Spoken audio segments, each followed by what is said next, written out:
Gracias por estar con nosotros. Le cuento que Pilluelín llega a Quito. El stand-up de Nelson Salazar nos ofrece la oportunidad de sálvese quien pueda. Este 1 de abril en Casa Toledo a las 17 horas. Ventas al 098-517-441 o al 02322-6326. Pilluelín en Quito. Sálvese quien pueda, sálvese quien pueda. Un stand-up de comedia de este grato amigo y colaborador de todo el espacio de la prensa ecuatoriana. Muchas gracias a Pilluelín, por eso le estamos apoyando. Sálvese quien pueda. A ver, yo voy a tomar otra entrevista polémica. Y la primera me la juego con Blasco Peña para confrontarle al Consejo Nacional Electoral, porque yo tengo mis dudas, tengo mis graves y serias dudas de los procesos electorales que ha llevado este Consejo Nacional Electoral. El de Diana Tamaín, y sobre todo lo del 2021 y ahora no es posible que no coincidan los votantes con el número de ausentes. Eso es fraude. Eso es fraude, así abiertamente. No me vendrán con que le perjudica al uno, le beneficia al otro. No sean tan ingenuos. Aquí hay un fraude electoral. Lo hay desde hace tiempo atrás. Lo hay desde hace tiempo atrás. Voy por el otro tema que también es polémico. En el Ecuador se desató una polémica, pero bárbara, con el informe de la Comisión del Gran Padrino. Y como afirmé al principio, y digamos que tengo certezas, aunque no pruebas, pero un 95% del Ecuador no leyó ese informe. Pero un ejército de quiscas, rábulas, leguleyos y misacantanos salieron a cuestionar el informe sin leerlo. Eso es irresponsable. Entre periodistas, entre opinadores, líderes de opinión pública, abogados y demás. Y yo voy a rescatar 3 puntos del informe que considero necesarios aclararlos con Mauro Andino Espinosa, que ya está en línea con nosotros. ¿Cómo le agradezco a Mauro que nos haya aceptado conversar? Está en este momento justo en el proceso de redacción de ese informe para solicitar el juicio político, que es otra cosa. Pero Mauro Andino tomó parte de ese proceso de redacción del informe y nos atiende justamente para consultarle esto. Primera afirmación: no hay causales, no se explicó ningún causal, no se presentó ninguna prueba, no sirve de nada el informe.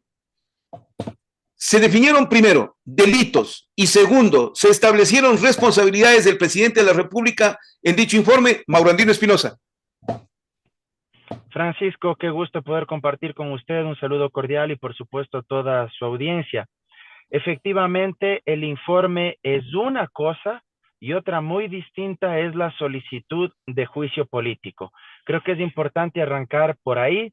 Mucha gente consideraba que el informe de la comisión ocasional ya constituía en sentido estricto la solicitud de juicio político, lo cual no es correcto. El informe, si bien es un instrumento, es un documento que recoge elementos importantes, luego de varias semanas de trabajo de la comisión ocasional, donde se recibieron distintas comparecencias, hubo otros actores también que casualmente decidieron no asistir, no comparecer, y eso también deja mucho que desear y provoca también una serie de suspicacias y de interpretaciones respecto del objeto de la investigación, es decir, qué se buscaba ocultar o qué es lo que no se pretendía responderle a la Asamblea Nacional y al pueblo ecuatoriano.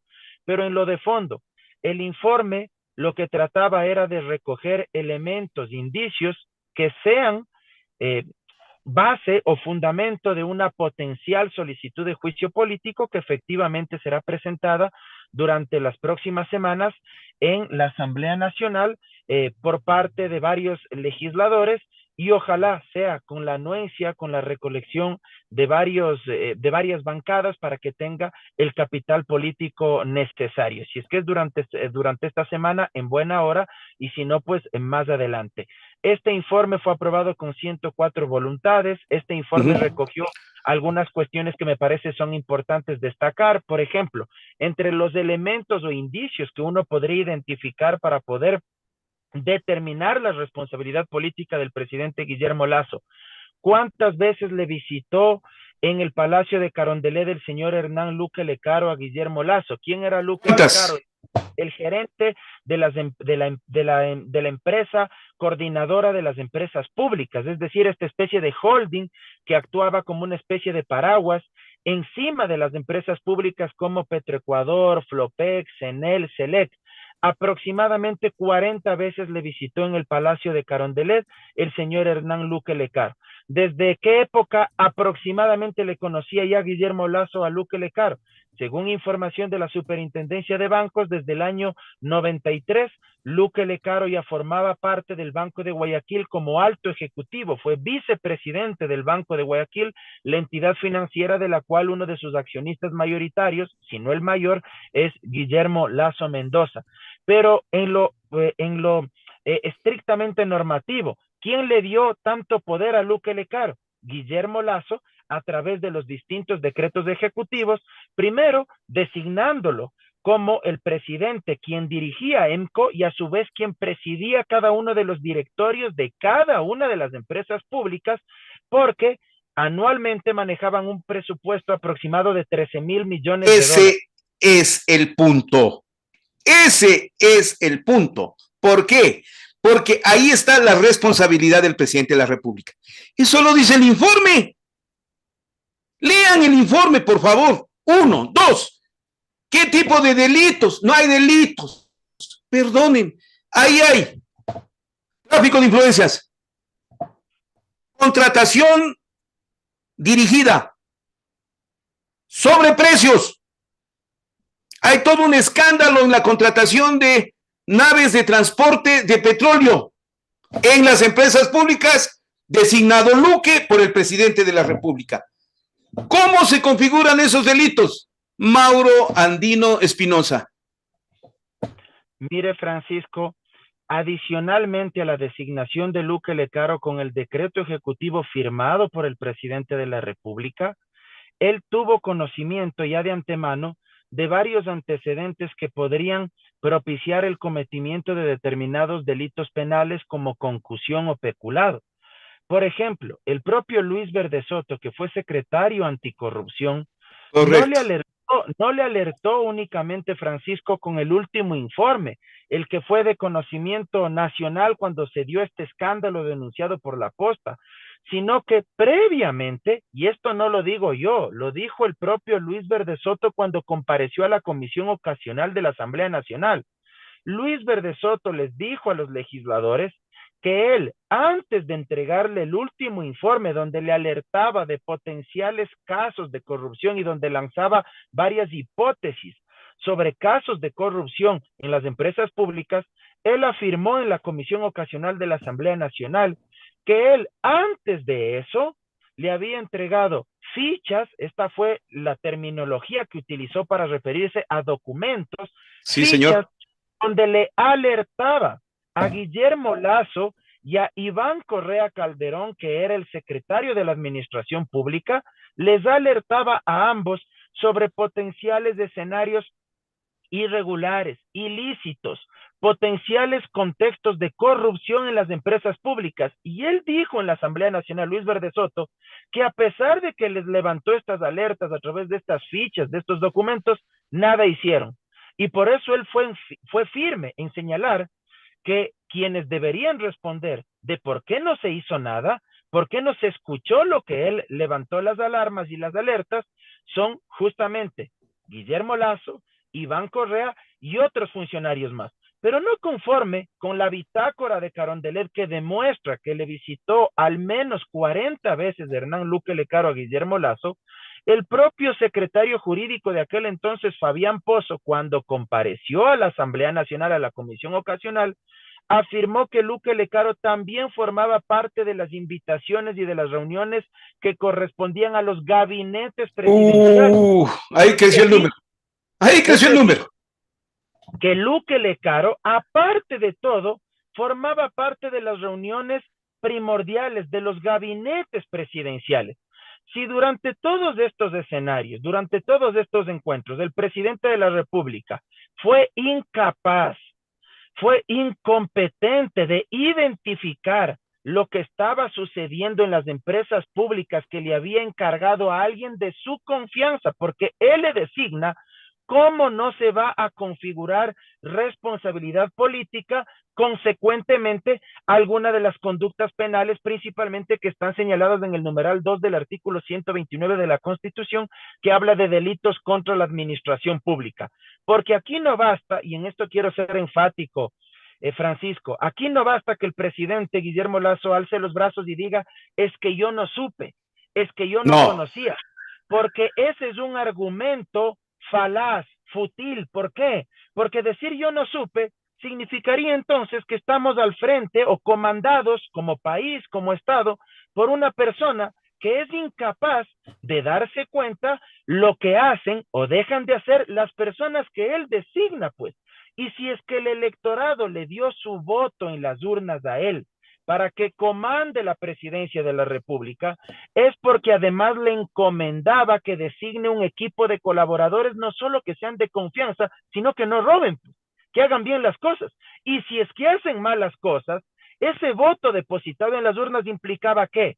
Que el presidente los saque, que los controle, que los vigile, que los denuncie, que expulgue en la administración pública, en los sectores correcto, estratégicos, correcto. donde él coloca a los personajes de confianza y que pueda depurar eso. Pero si no hace eso porque argumenta, es que yo no supe, créame que estamos enfrente de un completo incompetente y eso le genera responsabilidad política, porque Ya, estamos hablando entonces, de altos cargos del Estado y evidentemente se configuran una serie de infracciones constitucionales.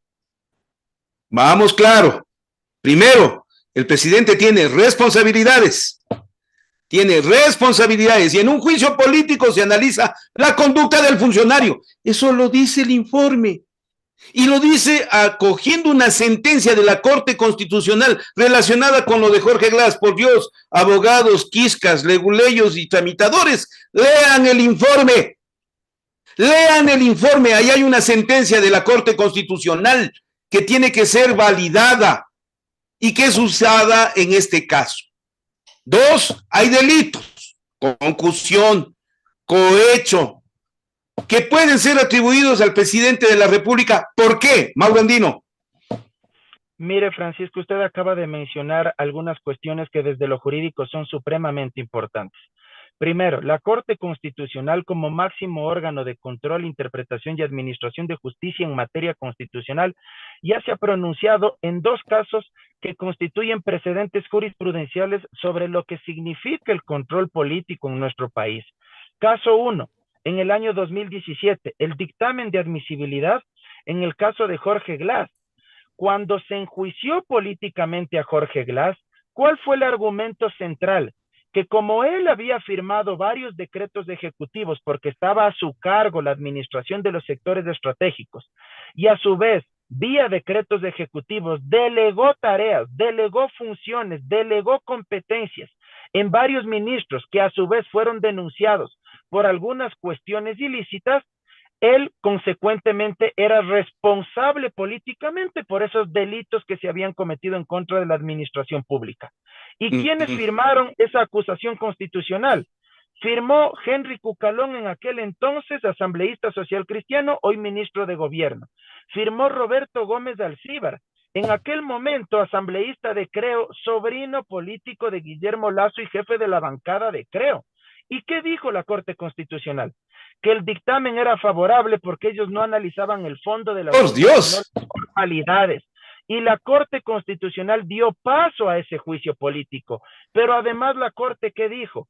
Que el control político no es igual al control judicial o al control jurídico, porque el control político lo ejerce un órgano con legitimidad democrática donde reposa la soberanía popular, que es el Parlamento, independientemente de que nos guste, nos caiga mal, nos caiga bien, sean buenos, malos legisladores, ellos fueron elegidos en las urnas y sobre ellos también reposa una legitimidad democrática de origen. Y una de las competencias que tienen, ¿cuál es? Controlar políticamente, fiscalizar a otro poder del Estado, en este caso el Ejecutivo, representado en el presidente de la República. Y no se puede comparar el control político con el control jurídico porque son arenas totalmente distintas.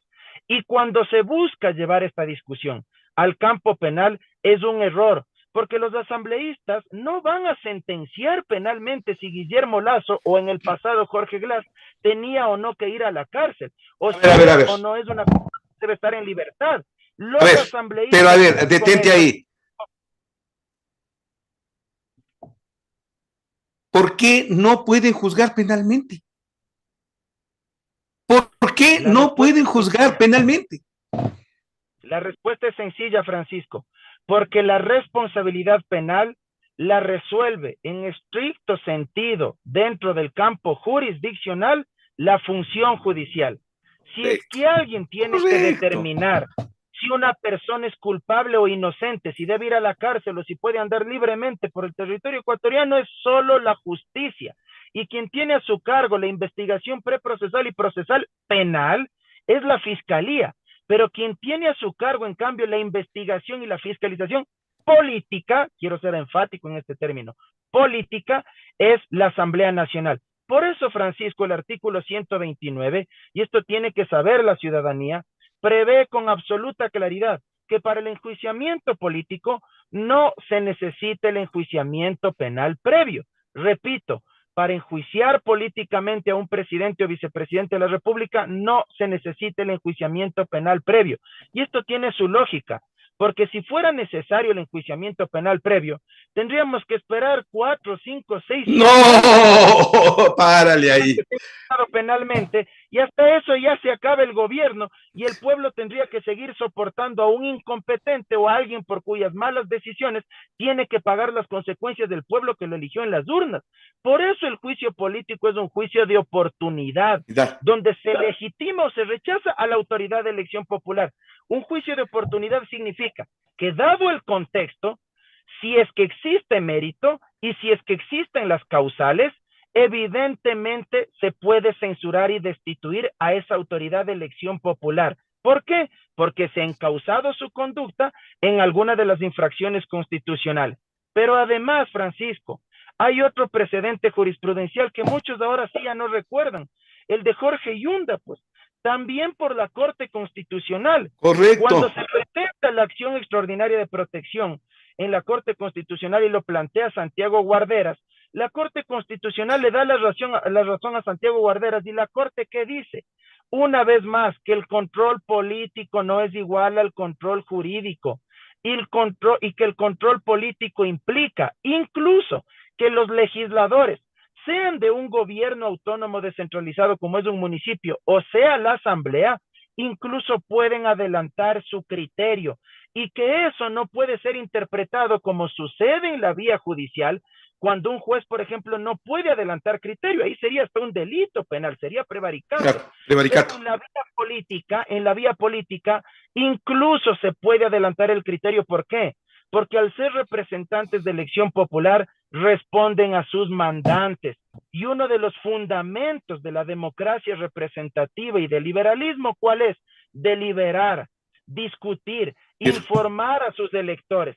Consecuentemente, una vez más, en el caso de Jorge Yunda, la Corte Constitucional deja en claro que el control político es una facultad constitucional para controlar al poder. Y esto viene desde la época de Montesquieu en el siglo XVIII, cuando escribió su famoso libro del espíritu de las leyes. El espíritu de las leyes.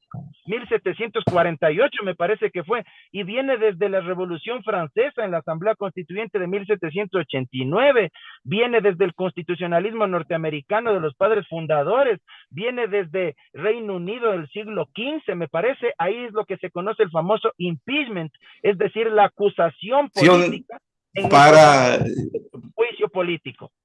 Correcto. A ver, Mauro Andino, vamos, para el público, primero, gracias a Romualdo Zarango, siempre tan amigo Romualdo, muchas gracias por su contribución en Superchat.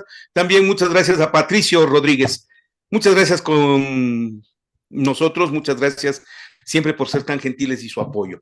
A ver, vamos, resumiendo, que es necesario que todos ustedes entiendan. El informe contiene señalamientos de responsabilidad del presidente. El informe contiene elementos que pueden convertirse en acusaciones penales por cohecho o por concusión, pero sobre todo por omisión del presidente de la República. por no actuar, por no actuar. Hay un detalle importante que surgió al principio, yo lo entendí, y por eso les pido que lean el informe, por Dios, lean el informe. Cuando los legisladores salen y dicen, los miembros de la comisión, hay traición a la patria, aquí se armó el relajo. Como que no existiera, pero el 353 del Código Orgánico Integral Penal es un tipificador, es un señalador del delito. Hay un delito que se llama traición a la patria, que equivale juzgar y sancionar a quien ayude al enemigo, contribuya con información, le facilite logística, le permita o le entregue secretos o oculte información, ya. ¿Quiere entender usted el detalle internacional que tiene este problema? Ahí va otro elemento, que es la relación o la vinculación con la mafia narcoalbanesa. Este gobierno, el señor Danilo Carrera, el señor Rubén Cherres, que habrían infectado a este gobierno de una conexión narco. Permítame que le aporte algo más. La Convención de Palermo es un acuerdo de las Naciones Unidas desde el año 2000 que viene discutiendo formas de enfrentar el crimen organizado, de entre ellos el narcotráfico. Y es considerado el narcotráfico, el crimen organizado, como enemigos externos en una guerra. El mundo está en guerra con el narcotráfico. Ya no hay guerra entre estados, ya no es guerra entre ejércitos, ahora tenemos una guerra contra el crimen transnacional. Si un jefe de estado recibe un informe que le están investigando a su cuñado por la mafia narcoalbanesa y no hace nada y facilita información, eso se llama traición a la patria. Quiscas, abogados, leguleyos y rábulas leerán el informe, leerán la Convención de Palermo, irán, por Dios, tienen una dimensión internacional, no crean que estamos tan aislados. El Ecuador no es un país aparte, y un fenómeno de estos también es parte de ese conflicto del enemigo externo. Fue por eso lo de traición a la patria, Mauro Andino Espinosa. Francisco, antes de responder a esta pregunta, permítame agregar algo más respecto de los potenciales delitos contra la administración pública. La gente que no ha leído el informe no identifica o no conoce que en agosto del 2021, con la firma del presidente Guillermo Lasso, a través de un decreto ejecutivo, se modificó el reglamento que regulaba, valga la redundancia, los procesos de contratación pública en las empresas públicas. ¿Y sabe qué se reformó, qué se echaron abajo, qué firmó Guillermo Lasso? Que los contratos cuyos montos llegaban hasta $965,000, escúchese bien, ya no necesitaban el informe de pertinencia de seguimiento de la Contraloría General del Estado. Y una vez que se bajan a través de este decreto ejecutivo el informe de pertinencia de Contraloría, empiezan a hacer la Feria de la Alegría en empresas públicas como Flopec. Por eso sin Contraloría. Sin Contraloría. Correcto, porque empiezan a adjudicar contratos de $500,000, 800,000, 900,000, porque ya no necesitaban el informe previo de Contraloría.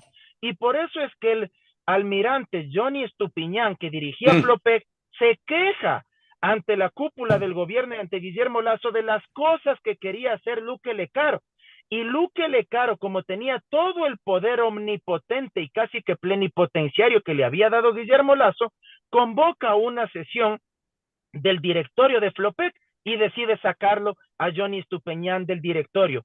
Y por eso es que se da la denuncia del tema de Amazonas Tankers, que son estos buques que se encargaban de trasladar el crudo y contratan con sobreprecio. Ahí, por ejemplo, podríamos estar hablando de la figura de peculado, y eso lo menciona Luis Verde Soto en el informe que le cuesta su salida del gobierno. Y hay un informe de Contraloría con indicios, con responsabilidades, por el tema de Amazonas Tanker. ¿Por qué? Porque es resultado justamente de haber eliminado los controles, valga la redundancia, de Contraloría en aquellos montos que van hasta los $965,000. Si a mí alguien me dice que a pesar de todos estos hechos, el presidente no tenía ningún tipo de responsabilidad política, No, perdónenme, no, ¿qué pasó? o está ciego o usted simplemente se niega a ver la realidad por odio político hacia otras fuerzas o tendencias ideológicas de nuestro país. Y respecto del otro que usted me consultaba, Francisco, pues creo que usted ha sido brillante en explicarlo. El artículo 353 del COIP habla de esta figura que se concatena con los delitos contra la seguridad del Estado. Sin embargo, muchos argumentaron que esto solo aplicaba en tiempo de guerra sin haber leído el 353, que incluso establece dos conductas diferenciadas. En tiempos de paz, de 7 a 10 años, y Correcto. agrava la condena cuando sean tiempos o conflictos de guerra de 10 a 13 años. Y dentro de ese tipo penal existen 15 conductas. Y una de esas conductas era la del numeral 7, que justamente se adecuaba, pensaban algunos colegas, y por eso era también respetable ese criterio, a lo que usted acabó de explicar. Si a usted le informan de que la mafia albanesa está penetrando en el país que usted dirige, y usted se queda callado y se guarda esa información porque su cuñado ha estado ahí involucrado, en este caso el señor Danilo Carrera, pues evidentemente usted está encauzándose o está cometiendo una infracción que bien podría adecuarse a esta conducta. Sin embargo, ya todos liquidaron, mataron cualquier posibilidad respecto de ese sentido, pero yo creería que al menos en lo que se refiere a los delitos contra la administración pública, creo que habrá casi que un consenso unánime con los que verdaderamente creen que existe responsabilidad política de Guillermo Lasso, porque le aseguro, Francisco, cuando se presente la acusación constitucional invocando el 129 numeral 2 por concusión y peculado, muy probablemente no faltarán los que digan es que tampoco hay causal. Y ahí se develarán de cuerpo entero y se desnudarán como lo que son. Mauro Andino, parece que se me fue el audio con Mauro Andino. Se te desconectó el micrófono, Mauro. Se le puso, a ver, se te muteó el micro. Sí, Correcto, ¿ya estás? ¿Estás ahí? Ya le tenemos. Mauro, estoy charlando con Mauro Andino, a ver si me puedes levantar el mute de tu micrófono, por favor. El mute de tu micrófono, a ver, muévele un poquito la cámara. Ya está, ya te oigo. Mauro. Bien, estoy charlando con Mauro Andino, él es asesor parlamentario de la Comisión del Gran Padrino. Un gracias a John Zurita. John Zurita nos acompaña siempre. Gracias, muy gentil por su aporte, estimado amigo. Me dice, ¿por qué el asambleísta Vanegas dice que el reporte de León de Troya involucra a Cherres y Carrera con la mafia albanesa? No involucra a Lasso, sino a Viviana Veloz. Porque trataron de encontrar, vea, John, trataron de encontrar de alguna manera una serie de elementos que no tenían sentido. ¿Te tengo ya, Mauro Andino? Todavía no.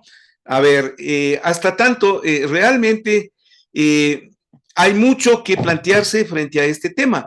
Lo que yo les acabo de decir sobre el punto referente a la conexión internacional. La conexión internacional es grave, es muy grave. ¿Por qué? Porque ante el mundo nosotros habríamos permitido la penetración en el gobierno del señor Lasso de la mafia narcoalbanesa. Y eso es un delito muy grave, es un delito sumamente serio. ¿Esa es traición a la patria? No, pero es que no existe. No, sí existe. Está tipificado en el Código Penal. A ver, en lo penal no se puede juzgar a una persona por un delito que no existe.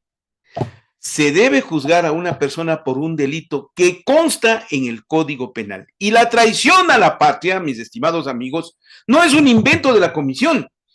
La traición a la patria es un delito tipificado para quienes colaboren con el enemigo externo en tiempos de paz o en tiempos de guerra. 353 del Código Orgánico Integral Penal. Entonces, no me vengan con que el presidente no cometió, no, no, sí existe ahí un grave problema y yo lo he remarcado a nivel internacional. Conozco algo de derecho internacional como para decirles, afuera, la lucha por el narcotráfico es grave. Acá en el Ecuador resulta que el presidente les llegan con un informe que la policía le chantajea, porque es notorio que la policía le chantajea. Y el presidente de la República se guarda el informe. El presidente hace para desconocer el informe. Pero hay otro detalle más sobre la mafia narco-albanesa que es preocupante. Veamos si recuperamos la conexión con Mauro Andino, estimado. ¿Se está conectando? Está Francisco, conectándose. Sí, sí, Francisco, sí, mil sí. disculpas. No, te entiendo todo. Yo siempre entiendo, no hay ningún problema. Mil Ya. disculpas. A ver, en lo que Para ir cerrando, estábamos claro, en lo que estábamos de el tema mafia narcoalbanesa, uno es la lucha exacto. contra el narcotráfico, pero otro detalle es gravísimo. El gobierno del Ecuador quitó de la lista de paraísos fiscales a Albania y con eso facilita la operación de la mafia narcoalbanesa. Pregunta para Maurandino, ¿explicaron esto el Servicio de Rentas Internas, la Superintendencia de Compañías y todos los que fueron señalados en el tema, o no? Maurandino. Francisco, ese es otro tema muy importante que usted acaba de mencionar y que también consta en el informe y que muchos probablemente no han No leído y no saben. leyeron, no leyeron. El tema de haberle sacado de la lista de paraísos fiscales a Albania. Coincidencialmente, en el gobierno de Guillermo Lasso, el Servicio de Rentas Internas del SRI, a través de una resolución, decidió sacarle de la lista de paraísos fiscales a la República de Albania, precisamente el estado de donde proviene la denominada, aunque sea, suene redundante, mafia albanesa. Así Se es. le consultó esto al director nacional del SRI, enviaron una respuesta poco convincente, pero fíjese usted cómo desde lo político hay una serie de fichas, de eslabones que van conectando y que van engranando. Por un lado, lo que hemos explicado, este potencial ecosistema de corrupción que se fue Uh -huh. fermentando en las empresas públicas y de otro lado, esta probable vinculación con el crimen organizado, con el Organizado. narcotráfico, ¿sí? Entonces, ¿ahora qué viene a continuación? Hay que presentar la solicitud de juicio político, será Exacto. presentada ante el Consejo de Ahí, a ver, Administración de la ahí, y esta legislatura, es, correcto. A ver, esta es y la última aquí pregunta. ¿Por qué requiero que Mauro Andino explique con precisión? El informe es un informe de una comisión de investigación. No es enjuiciamiento político, no es una acusación al presidente de la República, no.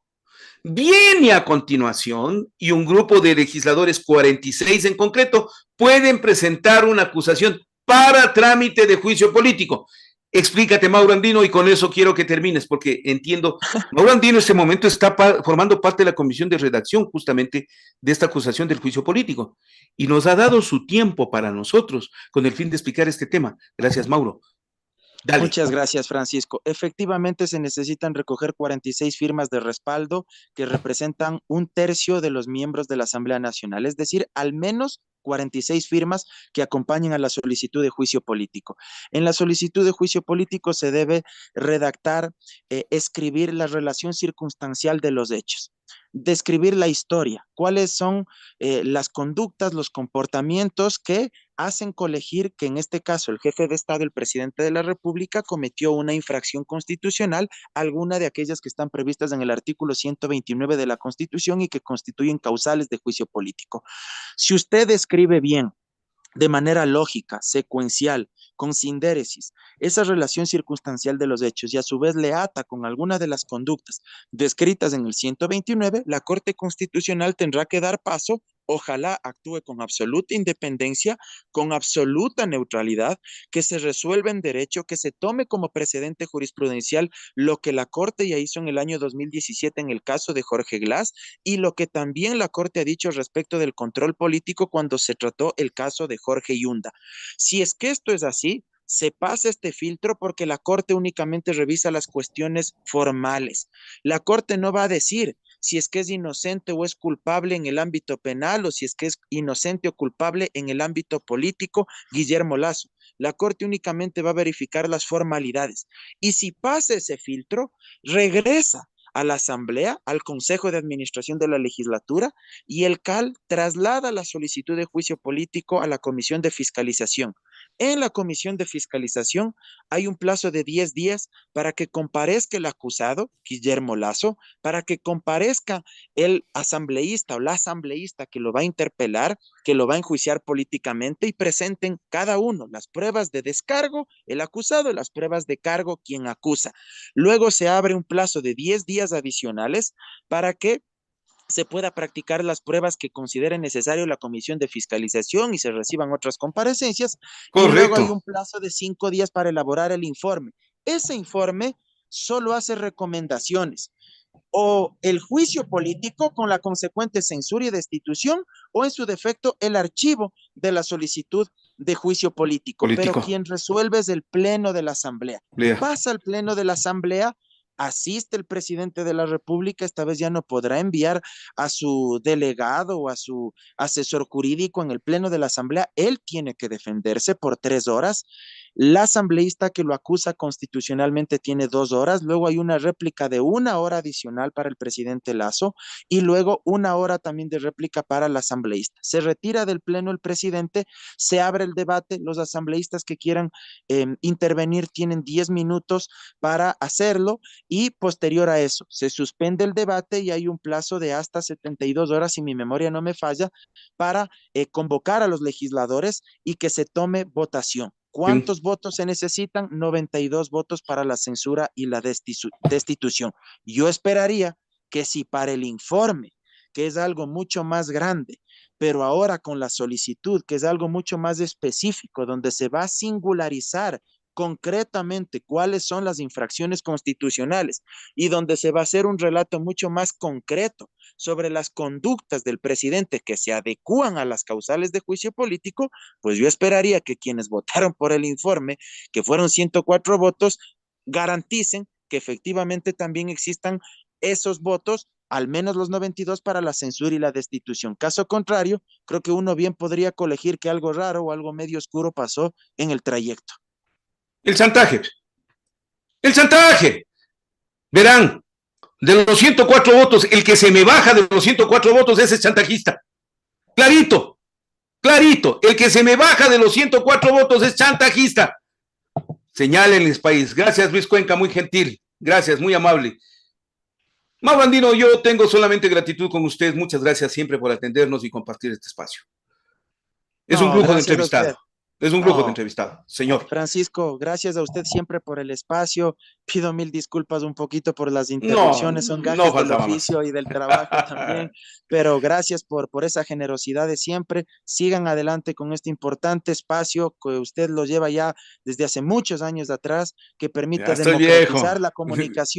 democratizar la comunicación, la pluralidad de la palabra y erosionar esos muros que hoy más que nunca se levantan para tratar de proteger al poder y ocultar lo que el pueblo ecuatoriano exige, la verdad de los hechos y que al menos en el campo político, no me cansaré de repetir, se haga justicia. Luego, si la justicia ordinaria decide absolver o juzgar, es otro asunto, pero en el campo político la Asamblea tiene que jugar su papel y quienes se bajen del tren de la historia creo que no le estarán dando la espalda a la Asamblea Nacional, le estarán dando la espalda al 88% de ecuatorianos que no confían en el presidente Lasso, eso dan las últimas cifras oficiales, y le estarán dando la espalda también a esos millones de ecuatorianos que le dijeron no en la consulta popular. Un abrazo enorme, querido Francisco. Hasta la próxima. Un abrazo enorme, estimado Mauro Andino. Muchas gracias por estar con nosotros. Yo le pido a todos ustedes, a ver, primero le agradezco muchísimo a este querido amigo Luis Cuenca que me dice: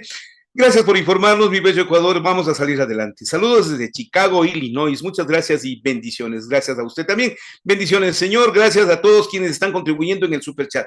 A ver, vamos a darnos clic en este momento, a darnos el like que queremos, por favor. Si tenemos 1506 personas mirando este momento, es una muy buena sintonía. Gracias a todos ustedes por venir. Y tenemos un número mucho menor de likes. No, ¿qué esperan? Por favor, vamos. No le cuesta nada, pero a nosotros nos sirve mucho. Denos su like este momento. Vamos, lleguemos a los 600 en este instante. A ver, vamos, los 600. Ya está, en un minuto más. Vamos con todos 611, perfecto. Ahora vamos a los 700. Vamos entre todos, denos un like porque nos recomienda en YouTube y llega a más gente. Estos programas llegan a más gente cuando YouTube nos recomienda porque nos permite avanzar y avanzar. Todos estamos pendientes. Lo que voy a tratar a continuación es el caso del doctor Freddy Carrión Intriago. Para eso ya está con nosotros invitada la doctora Angélica Porras Velasco, a quien le agradezco desde ya su presencia con este espacio. Vuelvo en un minuto aquí en Ecuador Inmediato en directo. Este programa llega a ustedes gracias a la Prefectura de Pichincha. Tierras más productivas,